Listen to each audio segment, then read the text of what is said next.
Se trata en este caso de la primera tesis defendida en nuestra Universidad Austral. El tesista es egresado como licenciado de la Facultad de Ciencias de la Información de nuestra universidad con máximo promedio. Corresponde a la primera promoción de cursantes del doctorado en Comunicación Social, iniciado en la Facultad de Ciencias de la Comunicación en 1997. El tema de su tesis se enuncia como Fundamentos de la Relación Informativa. Su director de tesis ha sido el catedrático Dr. Alfonso Nieto Tamargo, profesor ordinario de la Facultad de Información de la Universidad de Navarra, y como codirector el doctor Alejandro Llanos y Fuentes, profesor de la Facultad de Filosofía y Letras de la Universidad de Navarra. Voy a dar lectura a la resolución del Decanato de Ciencias de la Información, por la cual se dispone la constitución de este tribunal. Visto que el doctorando Juan Luis Iramain ha cumplimentado todas las exigencias correspondientes a la carrera de doctorado en Comunicación Social, dependiente de la Facultad de Ciencias de la Información, según lo informa el director de dicho doctorado, que por eso se halla en condiciones de defender su tesis doctoral, que ha presentado los ejemplares reglamentarios de la misma sobre el tema Fundamentos de la Relación Informativa, que dicha tesis tiene la aprobación firmada por el director de la tesis, profesor doctor Alfonso Nieto Tamargo, y el codirector, profesor doctor Alejandro Llanos y Fuentes, y que, para cumplimentar el acto reglamentario, debe constituirse el tribunal de tesis que actúe en este caso, el Consejo Directivo de la Facultad de Ciencias de la Información de la Universidad Austral resuelve constituir dicho tribunal con los siguientes profesores: Doctor Pedro Luis Barcia, director del Comité de Doctorado en Comunicación Social, como presidente. Doctor Gabriel Zanotti, por la Facultad de Ciencias de la Información de la Universidad Austral. Doctor Ricardo Crespo, de la Universidad Nacional de Cuyo. Doctor Ángel Arreza Reca, de la Universidad de Navarra. Doctor Roberto Bosca, por la Facultad de Derecho de la Universidad Austral, como secretario. Dese a conocimiento y comuníquese a las personas designadas, con cuya aprobación previa contamos, regístrese, etcétera, Buenos Aires, 10 de julio del 2000. Voy a indicar los pasos del protocolo que por primera vez se va a institucionalizar en esta ceremonia, para que el conocimiento del público le permita seguir más aplicadamente cada uno de los movimientos de la ceremonia.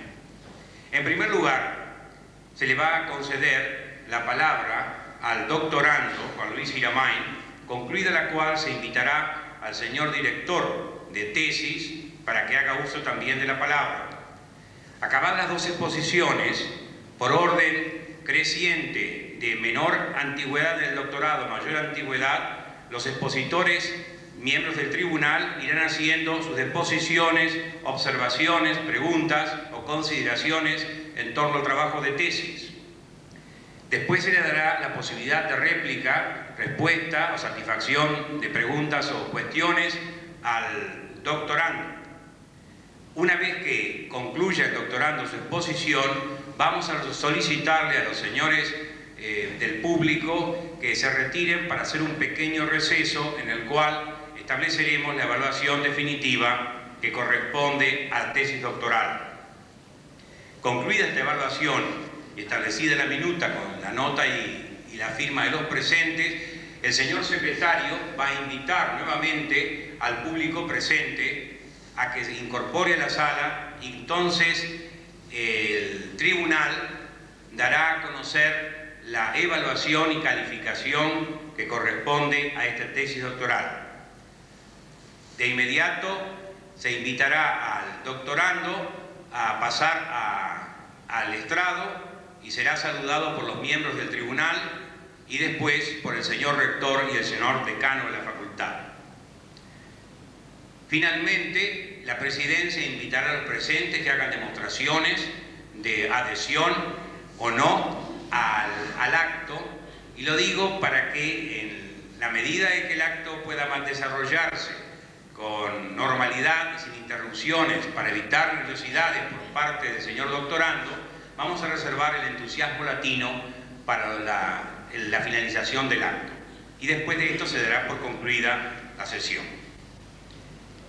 Es intención entonces de la Casa el instaurar con este protocolo una primera forma digna y académicamente prestigiosa y prestigiable de lo que es el otorgamiento del título de doctor. De modo que, acto seguido, vamos a comenzar entonces con los pasos correspondientes al protocolo dicho.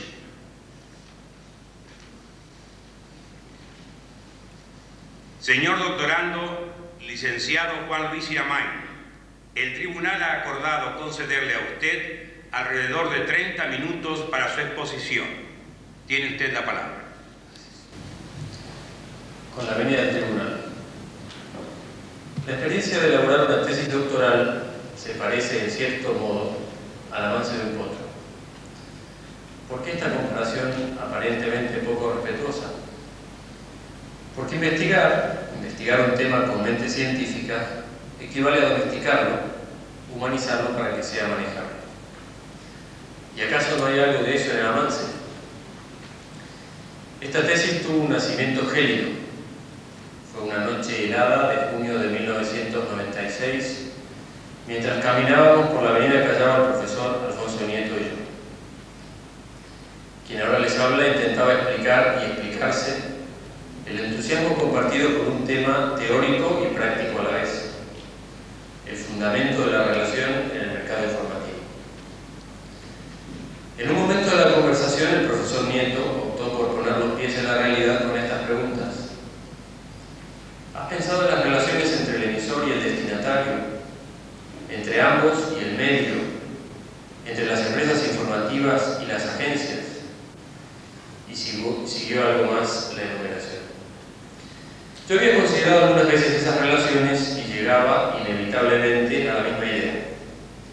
Algo permanente subyacía en esos vínculos y daba razón de todos ellos, pero la verdad no alcanzaba a precisar qué era. El instinto académico de un profesor experimentado descubrió en aquel diálogo el cimiento inmaterial de una tesis. No pocas situaciones reales del mundo de la información que estaban escasamente fundamentadas. Y el profesor Nieto se encontró con un voluntario dispuesto a investigarlas. Desde aquella primera conversación se fue perfilando un desafío. Por una parte, los problemas reales de la redacción de un diario, de una agencia de publicidad o del departamento de comunicación de una multinacional podían y debían ser estudiados con los criterios teóricos y prácticos de la empresa informativa. Por otra, si se quería ahondar en la naturaleza de esas relaciones profesionales, era imprescindible acudir a lo más hondo del pensamiento, es decir, a la filosofía. No se trataba de optar por la filosofía del mismo modo que otros eligen la psicología, la sociología o el derecho como perspectiva teórica desde la cual acercarse a los fenómenos comunicativos. El objetivo era realizar un análisis específicamente informativo, es decir, del campo propio de la teoría de la comunicación, acudiendo en este caso a sus fundamentos únicos. El hecho de que la pregunta por el ser de las cosas en general y de las relaciones informativas en particular encuentre respuestas en la filosofía condujo a una decisión. La tesis debía ser codirigida. Era necesario profundizar en problemas reales de la información y a la vez contar con el cimiento de la filosofía, ciencia que por algo se ocupa de las causas últimas y los primeros principios. Una vez concretado el tema de estudio y la generosa aceptación de los codirectores, se planteó acotar las fuentes. De aquí procede mi estancia en España y en Estados Unidos. Varias razones aconsejaron mi trabajo en Pamplona. En primer lugar, que los dos directores ejercen la docencia en la Universidad de Navarra y eso me facilitaba el intercambio de ideas con ellos. Otra razón importante es que la biblioteca de esa universidad, y ahora lo afirmo con gratitud, es una de las mejores que existe para llevar a cabo esta investigación. Por otro lado, el trabajo en el Departamento de Prensa Informativa me iba a permitir un contacto permanente con problemas concretos de los medios. Se trataba de evitar la siempre peligrosa tendencia a permanecer en la cómoda teoría pura, inevitablemente ajena a la realidad. Además, mi presencia allí hizo posible el trato directo con profesores de otras universidades europeas y americanas, cuyos aportes, como lo he comprobado después, me fueron de gran utilidad. Recuerdo ahora en particular las sugerentes ideas que me dieron los profesores Alan Albarrán y David Goff con ocasión del Congreso Internacional Time and Media Market celebrado en Pamplona. En cuanto a mi estancia en los Estados Unidos, Chicago fue la sede universitaria seleccionada. Allí tuve acceso al Marketing and Integrated Communication Program de Northwestern University, que posibilitaba el estudio directo de cuestiones claves sobre comunicación corporativa. La invitación del Committee on Social Thought de la Universidad de Chicago, por otro lado, me permitiría consultar bibliografía completa sobre filosofía aplicada. Debo destacar que las relaciones académicas de ambos codirectores explican la acogida que tuve en esos centros. De los meses de estudio en los Estados Unidos me queda, entre otros, el agradecido recuerdo de las charlas con los profesores Clark Cable, Robert Pippin y Jude Doherty, que me honran ahora con su amistad. En algunas gratas conversaciones con colegas, tanto de medios como de centros universitarios, era frecuente que al explicar el tema de mi estudio hicieran una pregunta. ¿Esta tesis es de filosofía o de ciencias de la información? La respuesta siempre ha sido la misma. Es de comunicación y solo puede hacerse contando con la filosofía. En definitiva, tesis interdepartamental por sus fuentes y de una sola facultad, la de Ciencias de la Información, por su origen y término. El campo teórico del trabajo que hoy ofrezco es específicamente comunicativo. De modo alguno pretende abrir debates sobre temas filosóficos especializados que alejarían del objeto de investigación e incluso podrían desvirtuarlo. El fenómeno de la relación informativa ha sido estudiado, entre otras áreas del conocimiento, por el derecho, la sociología, la psicología y el marketing. Quizá con una generosa adopción de términos, algunos se han encuadrado en la teoría de la comunicación. Sin embargo, por lo general, eluden analizar la naturaleza de la relación informativa. No hace mucho tiempo, un amigo periodista, mientras señalaba un ejemplar de un conocido diario nacional, me preguntó: vos que estudiás el fenómeno, el fundamento de la relación informativa, ¿dónde están esos fundamentos? ¿Dónde está la filosofía en la nota de tapa? El titular decía: desastre en la boca. No se trataba de problemas de ortodoncia ni de una nueva tragedia ecológica en el riachuelo, sino de algo mucho peor. Una estruendosa derrota del equipo Ceneice, del que mi amigo no es aficionado, sino devoto. Le respondí con preguntas. ¿Qué hay sino imprevisibilidad y pluricausalidad en un resultado de fútbol? ¿Qué es sino libertad en las acciones del entrenador, de los jugadores y de los espectadores? ¿No es acaso pasión lo que hace pensar en un desastre ante un simple 3-1 adverso? En definitiva, en las técnicas periodísticas subyace una antropología que da cuenta del dolor, del amor, de la libertad, de la muerte y de la vida. Al narrar esta anécdota solo he querido poner de manifiesto que toda teoría tiene su teorética, que todo saber experimental se encuentra con preguntas filosóficas que constituyen su misma base. De ahí el título Fundamentos de la Relación Informativa.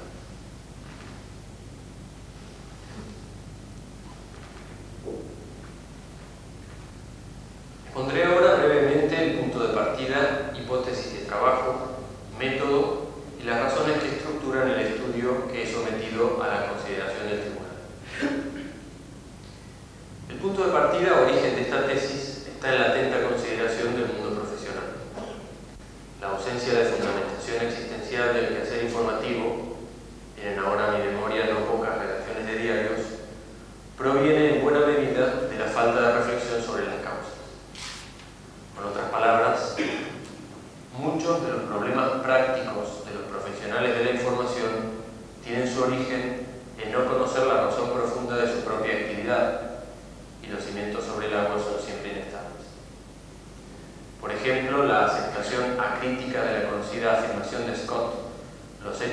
cuadrados las opiniones libres genera problemas reales de comunicación, no solo éticos, no solo económicos, no solo jurídicos, sino fundamentalmente informativos. La primera hipótesis de trabajo puede formularse con una pregunta: ¿con qué método debe ser estudiado el acto de comunicación humana en su nivel más radical? La respuesta es que ha de hacerse con el método filosófico, porque al partir de evidencias y llegar a verdades que no eran inicialmente manifiestas, mediante procesos lógicos, se consigue un grado de certeza mayor que con cualquier otra metodología y se puede dar respuesta a las preguntas más radicales. La investigación que presento se fundamenta en una sola evidencia: que todo mensaje informativo, sea icónico, auditivo o mixto, es cognoscible al menos parcialmente. Si intentara demostrar esta afirmación estaría negando su propia naturaleza, porque las evidencias no se demuestran, sino que se muestran. En este caso es patente que algo se puede conocer de los mensajes. Las mismas palabras que ahora estoy diciendo están siendo comprendidas. De lo contrario, no se explica que con grados variados de desacuerdo estén ustedes aquí escuchándome. Por otra parte, el propio desarrollo de la investigación constituye una aplicación de la metodología filosófica a la relación informativa.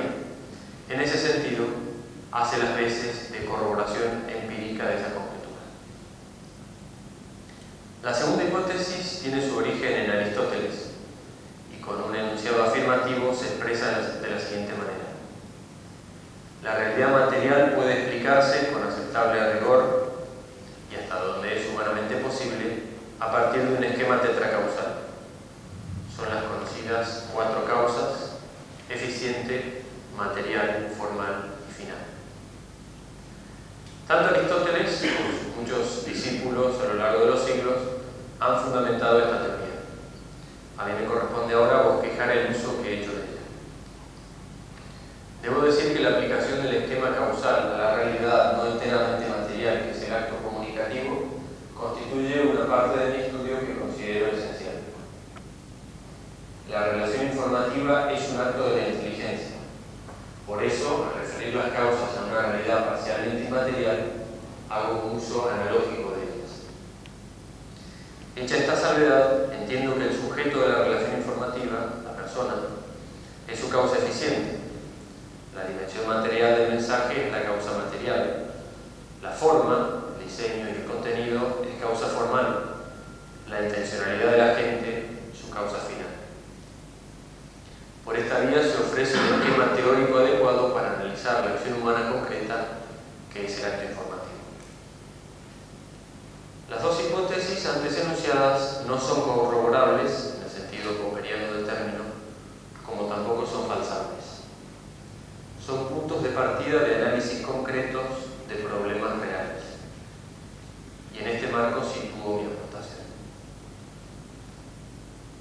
El convencimiento de que la relación informativa es explicable a partir de la pluricausalidad fundamenta la estructura de la investigación. En primer lugar, la tesis delimita el objeto de estudio, la metodología adoptada, la filosófica, y justifica la opción por el esquema causal aristotélico como modelo de análisis. El paso siguiente es fijar los conceptos para el estudio posterior de la relación informativa, es decir, las nociones de relación e información. La relación, como tal, es sobre todo un problema metafísico, y eso explica la presencia de terminología filosófica tan necesaria a la hora de fundamentar los estudios sobre comunicación pública. El concepto de información, por su parte, es abordable desde perspectivas muy variadas. La adopción de un criterio mixto, filológico, histórico y filosófico, permitió seguir los cambios de su significado a través de distintas épocas y proponer un concepto que tiene en cuenta los aportes de enfoques diversos. Con la información entendida de modo clásico, como acto cognoscitivo, se abren nuevas perspectivas hacia futuras investigaciones.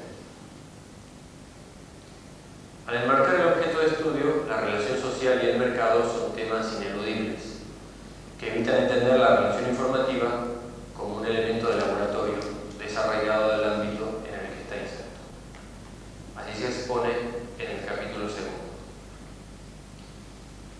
El desarrollo posterior de la investigación va al paso del esquema causal aristotélico. El capítulo tercero analiza los elementos que se vinculan en el acto informativo. Su primer término, el sujeto, es el ser humano. En esta parte del estudio queda analizada su individualidad y se distingue del habitual concepto de audiencia. La relación informativa, entendida como acto cognoscitivo, es individual por su propia naturaleza y solo de modo lejanamente analógico se puede hablar de información o comunicación masiva.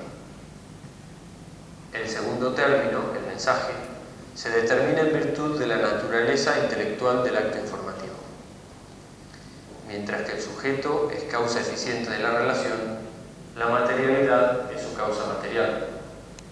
El hecho de que en la realidad no sean separables la materia y la forma pone de manifiesto las dificultades para distinguir soporte y contenido.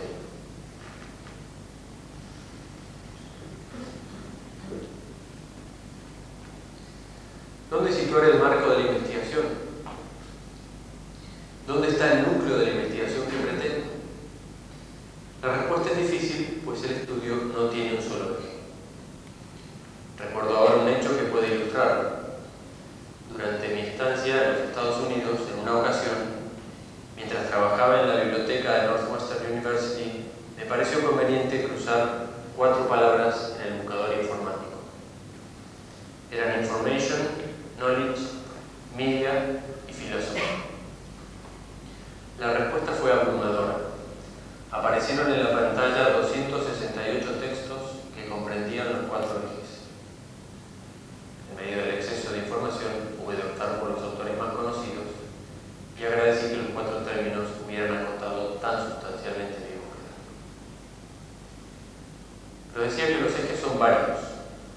Probablemente el más importante es la naturaleza de la relación informativa, que entendida como acto de conocimiento, reclama ser analizada como tal.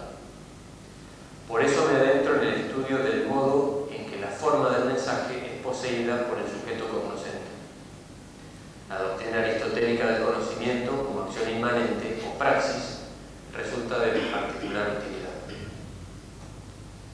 A la vez, puesto que el lenguaje es una realidad externa, es necesario explicar de qué modo se combinan la inmanencia y la trascendencia en la relación informativa. En otras palabras, los acontecimientos que de hecho acompañan al acto cognoscitivo, la lectura o la percepción de una película, por ejemplo, son temporales y transeúntes, y las acciones cognoscitivas que se producen sucesivamente a partir de los datos sensibles son inmanentes, praxis pura, pasos de acto a acto.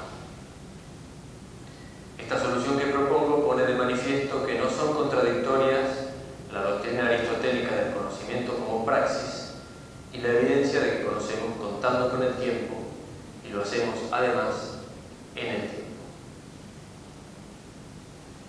La experiencia común de que los mensajes generan variedad de interpretaciones aconseja considerar el problema hermenéutico como complemento de la nociología clásica. El aporte de Walter Ohm resulta especialmente relevante, sobre todo porque permite rescatar el antiguo verbum mentis que se muestra ahora con una particular fecundidad. La misma forma, o verbum, poseída por sujetos diversos, denota y sobre todo connota significados variados, que son parecidos entre sí, pero que no resultan identificables. De este modo queda salvado el peligro de caer en el relativismo nociológico y a la vez se tiene en consideración el hecho de la variedad interpretativa. Al finalizar el estudio parece oportuno hacer una propuesta de concepto previa a la consideración de los fines. La causa final del vínculo informativo es la intención con que el destinatario aprende el mensaje. Aquí resulta necesario insistir en el carácter semántico del acto cognoscitivo. Su dimensión pragmática se evidencia como posterior al objeto de esta investigación. En cuanto al concepto que propongo, sobre la base de las reflexiones anteriores, se enuncia de la siguiente manera. La relación informativa es la acción por la que el destinatario, de manera socialmente contextualizada, posee intencionalmente un mensaje con la forma, el verbo de un determinado referente.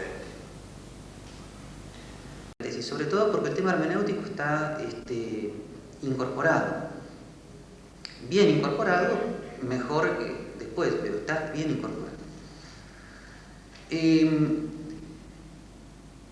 Y yo creo que eso es prácticamente la pregunta de fondo.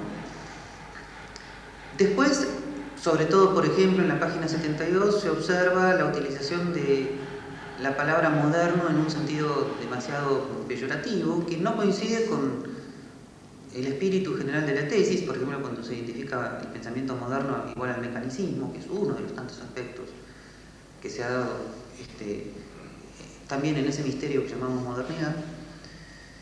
Y finalmente, y esto está relacionado con este tema del significado de los conceptos, ¿en qué medida se puede decir que la simple aprehensión es el primer acto del entendimiento, ¿no? Sí, habitualmente ciertos manuales lo presentan como el primer acto porque es el primero que estudiamos, pero desde el punto de vista hermenéutico dudo que sea el primer acto del entendimiento, en la medida que el entendimiento entiende cuando juzga, y en el juicio los conceptos son causa material, no causa formal. Bueno, puedo equivocarme en todo esto, desde luego, ¿no? Pero por algo son preguntas y puedo decir, ¿no? ¿Sí? Bueno, eso el doctorando me sabrá decir. Bien, yo ya terminé con la cuestión disputata, o sea, con los elogios. Agradecemos al doctor Zanotti su participación y finalmente voy a dar mi opinión sobre esto. Como decía en la Edad Media, todos lo sabemos entre todos, y entre todos acá han dicho lo esencial sobre esta tesis. A fuerza de yo de ser un viejo pecador intelectual, cada vez voy advirtiendo más las virtudes de los jóvenes que no los vicios de sus trabajos. De modo que me voy a detener un poco a elogiar más que nada lo que la tesis tiene, como también los colegas han hecho inicialmente, de ponderable en algunos temas. Básicamente, la tesis está fluida y ciertamente escrita, y a lo preciso le suma lo neto de la expresión. Cumple con aquello de Ortega y Gasset, de que la claridad es la cortesía del filósofo. En este caso, en todo caso, de un pequeño filósofo, para decirlo de la manera de Azorín, y para que no provocar engreimiento en el doctorando. Pero cursar textos de tesis escritos que resulten de grata lectura es una experiencia infrecuente, para utilizar un adjetivo borgesiano.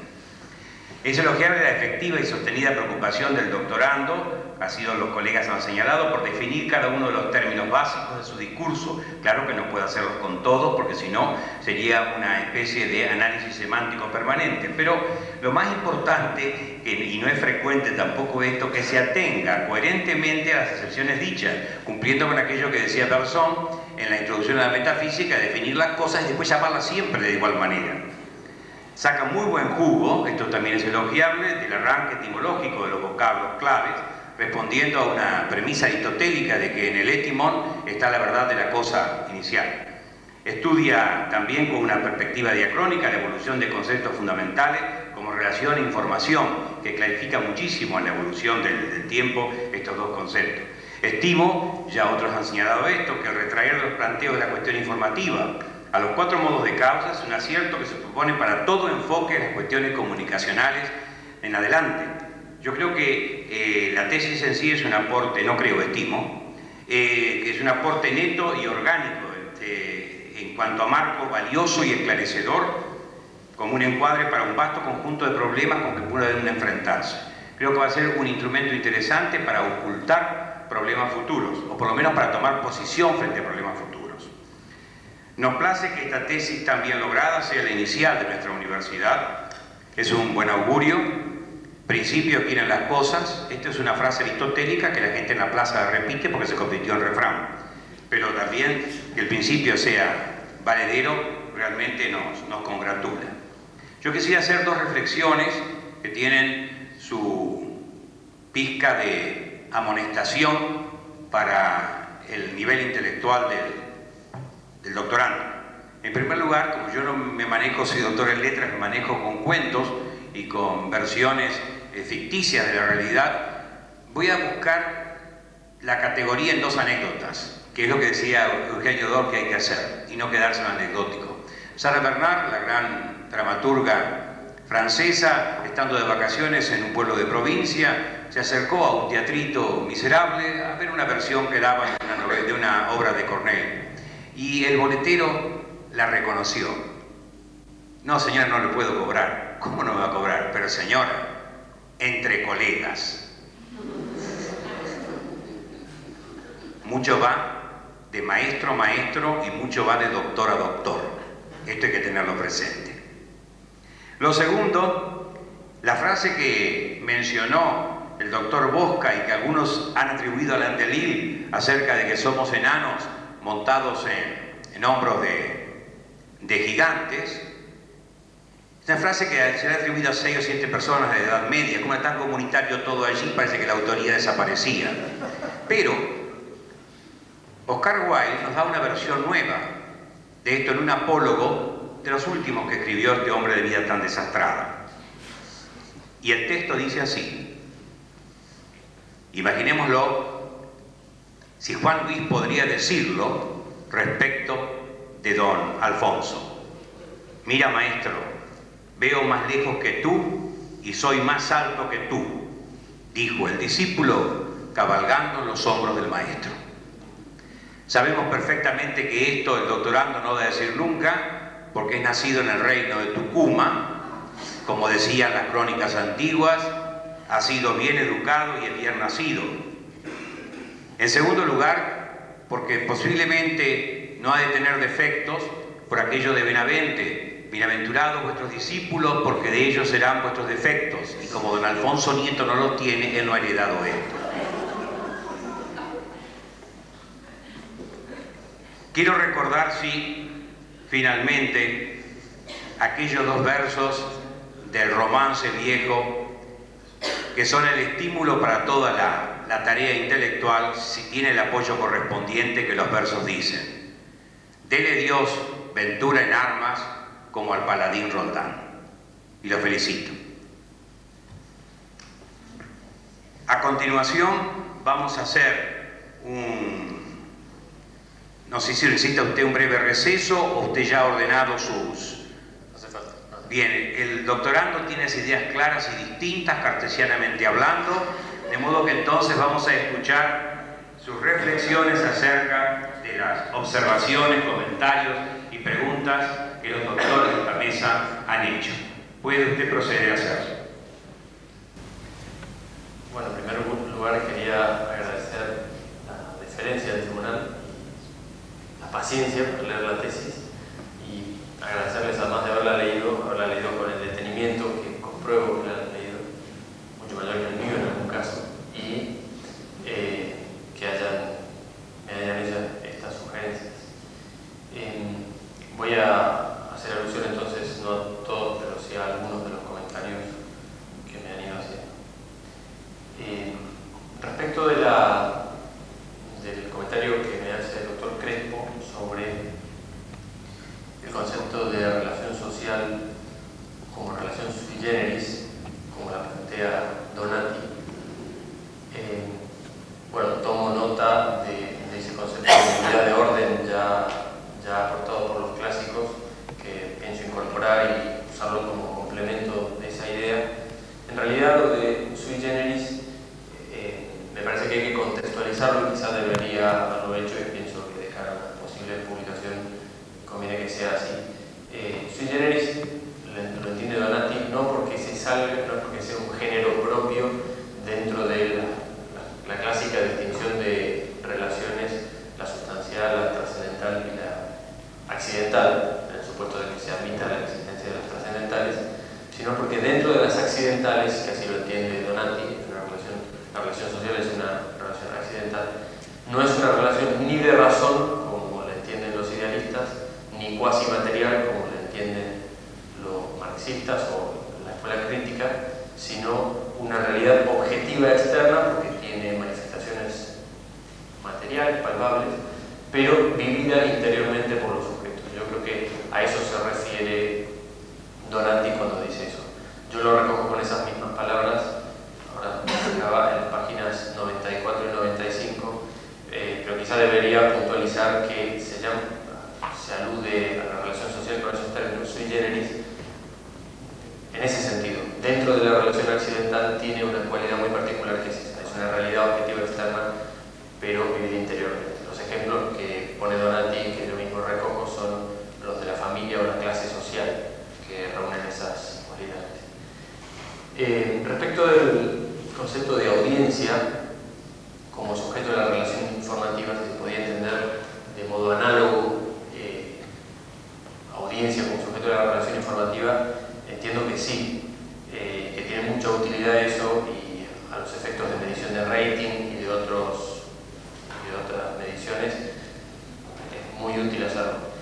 A mí me interesaba precisar, ya veo que tiene que ver con el contexto de las ciencias en las que nos movemos, porque en este caso la tendencia, como te decía, la tendencia en el caso de las ciencias de la información es a ser holística, a ser holístico el planteo. Pero quería precisar que no puede hablarse con propiedad de la audiencia como sujeto de la relación informativa en el caso de que la relación informativa se entienda como acto de conocimiento, porque en coherencia con lo dicho antes sobre el acto de conocimiento se trata de un acto inmanente, y un acto inmanente no puede ser colectivo, el acto inmanente por definición es individual. Pero entiendo que de modo análogo podría hablarse de audiencia como sujeto de la relación informativa y podría ampliarse ese concepto. Me hacía una pregunta sobre cuál es el fundamento de la relación informativa entendida como accidente. A propósito, no me he detenido en ese tema, aunque he dudado mucho, porque me parece que se trata de un tema muy técnico en metafísica. Entre los metafísicos incluso hay un debate arduo sobre el tema. La conclusión a la que llego yo, pero admito ajustes, es que aunque clásicamente se entiende que el fundamento de la relación como accidente siempre es uno de los accidentes, concretamente acción o pasión o cantidad, en el caso del fundamento de la relación informativa es la cualidad. La cualidad porque es la misma forma que está presente en el mensaje que antes estaba presente en el referente y que luego está presente en el sujeto, el que actualiza la mente del sujeto. Entonces, entiendo que en este caso es la cualidad el fundamento de la relación informativa, pero entendía como accidente. En cualquier caso, ya digo, no he querido detenerme mucho en eso porque es un tema muy técnico de personas que se dedican a la metafísica. Respecto de algunos comentarios hechos por el doctor Arrese, me ha sugerido que estudie o revea el concepto de destinatario, si no era mejor sustituir por agente o por alguna palabra que no tenga connotaciones tan pasivas. Debo decirle que es un tema que me ha traído problemas durante el desarrollo de la tesis. En el momento inicial, cuando me planteaba la relación informativa, entendía que las partes de la relación informativa, además del mensaje, la otra parte, el otro término de la relación informativa era el receptor. Justamente la palabra receptor me parecía que tenía connotaciones de mucha pasividad y encontré destinatario aún sabiendo que también tiene connotaciones de pasividad. La verdad que la palabra agente, que por otra parte la uso y a veces como término intercambiable con destinatario, le veo una gran utilidad. En cualquier caso, he preferido usar agente destinatario porque la tendencia, en este contexto al menos, es a pensar que el agente de la relación informativa, la persona que cumple el papel activo en la relación informativa, es el emisor, porque es quien emite el mensaje, y da la impresión de que el destinatario cumple una función más bien pasiva. Entonces, si hubiera usado la palabra agente, me he quedado con la idea todo el tiempo de que, no habiendo entendido muy bien en qué consiste el acto informativo, existía el riesgo de que el lector, por agente, entendiera emisor. En cualquier caso, al tratar sobre el mercado de la relación informativa y equipararlo al mercado del tiempo, ahí se usa la palabra destinatario o agente en modo activo. Me hacía también una pregunta sobre las cascadas de relaciones informativas que se producen en el acto informativo. Si se podía usar el concepto que propongo en cada una de las fases de la cascada esa. La cascada, pienso que se refiere a la que va de la persona que percibe el hecho, el acontecimiento, que será el referente último del mensaje, en este caso puede ser un periodista de una agencia de noticias, esa es podría ser una primera fase de la cascada. Una segunda podría ser el que recoge dentro de la agencia de noticias esa información. Otra parte de la cascada podría ser un nuevo receptor, un nuevo destinatario, que es el periódico, que por fin reformula la noticia recibida de la agencia. Y una última parte de la cascada, simplificando mucho, podría ser el destinatario final. Entiendo que el concepto de relación informativa que propongo, en cuanto que es cognitivista o alude al acto de conocimiento como elemento común, puede utilizarse en cada una de las fases de esa cascada sin necesidad de ningún matiz, porque en todos los casos hay el horizonte de comprensión que ayuda a la percepción del mensaje, y en todos los casos hay aprehensión de la forma del referente. En un caso es el acontecimiento que da origen al mensaje, y en otros casos es un texto, pero pienso que en ese sentido puede utilizarse. Y respecto de algunos comentarios del profesor Zanotti, entiendo que ese comentario que me hace de la pragmática depende en gran medida del paradigma desde el que uno se pare para juzgar la pragmática. Yo reconozco que el punto de partida que adopto es sobre todo el que tomo de Austin, de la escuela norteamericana de Austin, pero soy consciente de que hay otros modos de entender la pragmática más complejos y más articulados. Concretamente, el profesor Nubiola, coincidí algunas veces en Pamplona y trabajaba cerca de mí en la biblioteca, hace una interesante síntesis entre el pensamiento de Juan de Santo Tomás y Peirce, y amplía el concepto de pragmática a un nivel que yo pienso que es el que tiene en mente el profesor Zanotti. Desde ese punto de vista, lo que puedo hacer es ver en qué medida se puede matizar con el aporte de Nubiola, que no lo he incluido porque me parecía que lo que ya decía yo daba claridad sobre el tema y lo otro hubiera hecho más compleja la comprensión.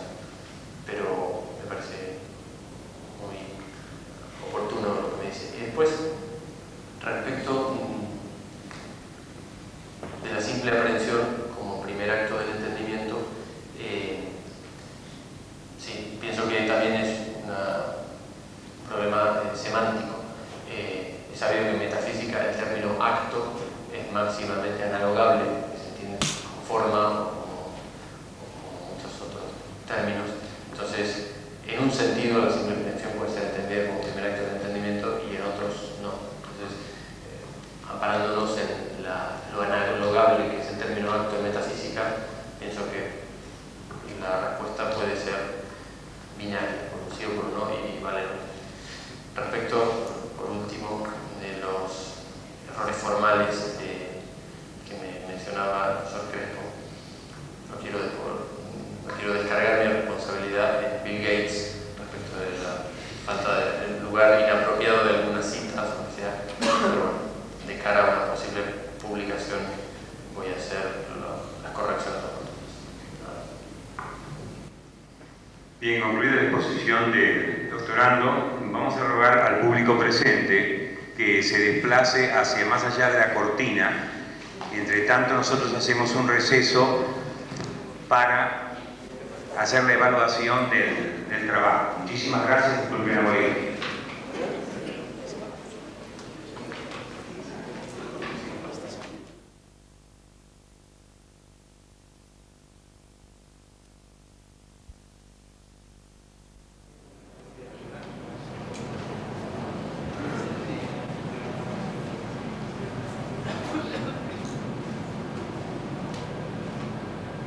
En la ciudad de Buenos Aires, a los 14 días del mes de agosto de 2000, los miembros del tribunal que obran en la evaluación de la tesis doctoral presentada por el licenciado Juan Luis Iramain sobre el tema Fundamentos de la Relación Informativa, bajo la dirección del doctor Alfonso Nieto Tamargo y la codirección del doctor Alejandro Llanos y Fuentes, dictamina que la dicha tesis merece la calificación de summa cum laude por unanimidad, para constancia de lo cual firman al pie.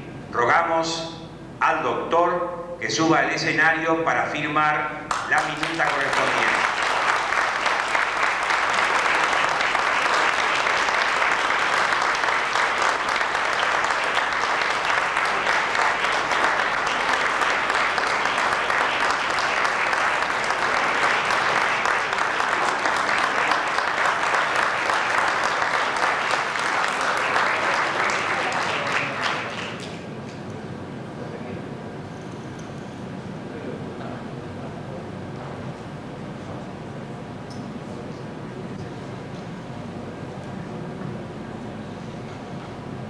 Invitamos al señor rector y al señor decano a subir al escenario para felicitar al nuevo doctor.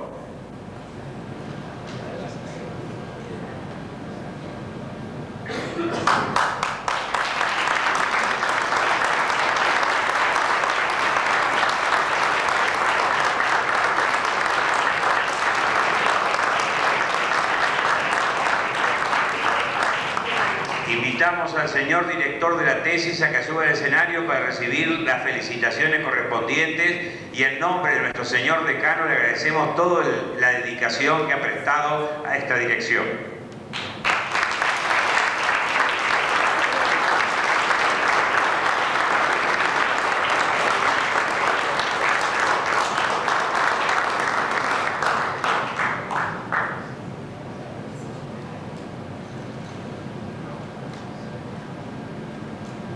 Fuera de protocolo y tomando de mi colección de monedas griegas, le voy a hacer entrega al nuevo doctor de una con la efigie de Aristóteles, basamento de su reflexión filosófica.